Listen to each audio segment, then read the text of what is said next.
안녕하세요, 성형학개론입니다. 의사 선생님들은 많이 경험이 있으시겠지만 환자분들은 궁금하실 수도 있을 것 같아요. 자가 늑연골을 뗐을 때 어떤 식으로 또는 어떤 형태로 채취하게 되는지 설명드리겠습니다.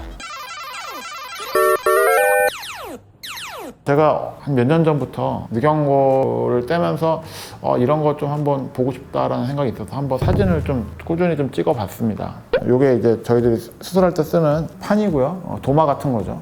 눈금이 있기 때문에 이제 사이즈도 저희들이 비교를 할 수 있고요. 일반적으로 이제 코끝 좀 많이 높이려고 하거나 아니면 좀 들린 거를 늘리려고 한다고 하면 사이즈를 좀 가능하면 길게 떼려고 노력을 합니다. 선생님들마다 다르긴 하지만 저는 가능하면 풀 시크니스로 뗍니다. 무슨 말이냐면 갈비뼈가 이렇게 있는데 반만 점여서 껍데기만 살짝 뗄 수도 있어요. 근데 그러면은 얇아서 힘이 없거나 또 나중에 부족하거나 또는 와핑 많이 오거든요. 그래서 풀 시크니스로 떼서 거기서 이제 카빙을 해서 좀 반듯한 모양으로 만들려고 합니다. 또 이건 또 모양이 달라요. 그러니까 이게 진짜 사람은 다 다르게 생겼다. 흉곽 모양도 달라요. 사람마다 체형이 다른 거랑 똑같단 말이에요. 가슴이 말려 들어가는 오목 가슴들 있죠. 이렇게 벌어지신 분도 있고 체형도 여러 가지잖아요. 저는 흉을 좀 덜 남기고 빨리 떼는 쪽을 보통 디자인을 하는데 만졌을 때 형태가 제일 곧고 미끈하고 피부에서 두께 같은 게 조금 용이해 보이는 데를 보통은 디자인합니다. 한쪽에서 이 정도로 이제 길이를 디자인해서 떼게 되고요. 어느 분을 보더라도 똑같은 모양은 없어요. 이게 공산품이 아니기 때문에.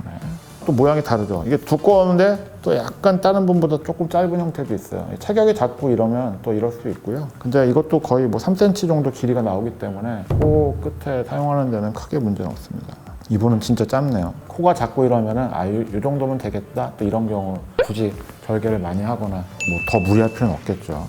이분은 좀 크네요. 사진이 좀 커서 그런 것도 있고. 이분은 또 다르죠, 모양이? 이렇게 또 삼각형 느낌도 있어요. 근데 중요한 거는 이제 여기서 이렇게 직선 거리거나 어느 쪽에서 이렇게 디자인을 해서 제 머릿속에 그려가면서 떼게 되겠죠. 또 달라요. 이분은 되게 가는 거예요. 뭐 이런 형태. 뭐 이런 모양. 여기서 제가 이제 딱 잘라서 이렇게 빼낸 거죠. 조금 다른 부분이 있어서 제가 설명을 드리려고 합니다. 뭔가 좀 색깔이 좀 다르지 않나요? 꼭 색깔로 구분하는 건 아닌데 말씀드리고 싶은 게 코에서 이물질 제거하거나 아니면 30년 된 보형물 제거하고 이럴 때 대표적인 게 20년, 30년 된 분들은 노화가 오면서 뼈처럼 캡슐이 딱딱해지면서 점점 자랍니다. 그런 걸 제거하는 경우도 있는데 노화 올 때 그런 거 얘기하잖아요. 관절이 굳었다. 뻑뻑하다. 옛날에는 유연했었는데 지금은 안 벌어진다. 실제로 뻣뻣해집니다. 탄력이나 이런 부분들이 연골이 노화가 되기 때문에. 늑연골도 자 여기서 봤을 때 여기까지는 뼈고 이제 여기부터 연골이다가 돼서 디자인을 했단 말이에요. 그러니까 연골은요 칼이 들어가요. 그래서 연골은 칼로 디자인해서 이렇게 오릴 수도 있고 할 수가 있는데 뼈에는 칼이 안 들어가죠. 문제는 절개도 적당히 했고 연골이 딱 나왔어요. 여기는 칼집이 들어갔어요. 근데 이쪽에 칼집이 안 들어가는 거예요. 그리고 그 옆에는 또 칼집이 들어가요. 무슨 말이냐? 연골 부분이 이렇게 있었는데 중간중간 이제 굳기 시작한 거예요. 석회화가 되면서. 이러면 정말 낭패입니다. 고생하기 시작하는 거죠, 이제부터. 늑연골을 쓰면 보통은 모양 만드는 건 사실 저는 의사 입장에서는 조금 스트레스를 덜 받아요. 실력이 아무리 좋아도 재료가 없으면 멋있는 집을 지을 수 없는 것처럼 저 같은 포성형을 하는 의사도 사실 연골만 있으면 모양은 진짜 애지간히 다 만들 수 있습니다. 안 되는 건지 안 된다고 말씀드리겠지만. 근데 고생해서 늑연골까지 뗐는데 필요해서 이렇게 3cm를 뗐단 말이에요. 중간쯤에 이렇게 딱 돌덩이처럼 딱딱한 분들이 있어요. 그러면 카빙이 안 돼요. 칼이 안 들어가죠. 어쩔 수 없는 부분이긴 하지만 코가 짧아서 늑연골을 채취해서 수술했는데 떼놓고 나서 보니까 너무 석회화가 돼가지고 카빙이 힘들어서 수술이 힘들어지거나 아니면 부족해지는 경우가 생길 수 있습니다. 또 중요한 게 대체로는 올드에이지 때 석회화가 되는 게 평균적인 알고 있는 지식인데 표준보다 조금 빨리 석회화가 되신 분도 있어요. 예를 들면 30대 갓 40 되셨는데도 이렇게 중간이 돌덩이처럼 굳어져 버린 연골이 나오기도 합니다. 이 경우에 문제는 뭐냐면요. 그 옆에 있는 연골을 뗄 수는 있는데 비슷해요.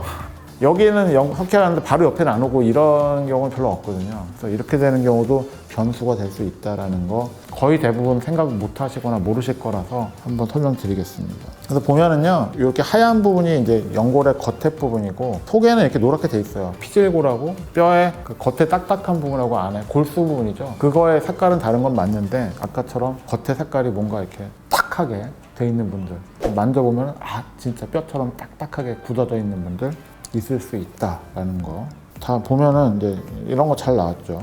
3cm 훨씬 넘었고 이분도 보면 체격이 되게 얇으신 분이에요. 여자분일 것 같은데 되게 가늘죠. 새끼손가락하고 거의 엄지손가락 차이가 난단 말이에요.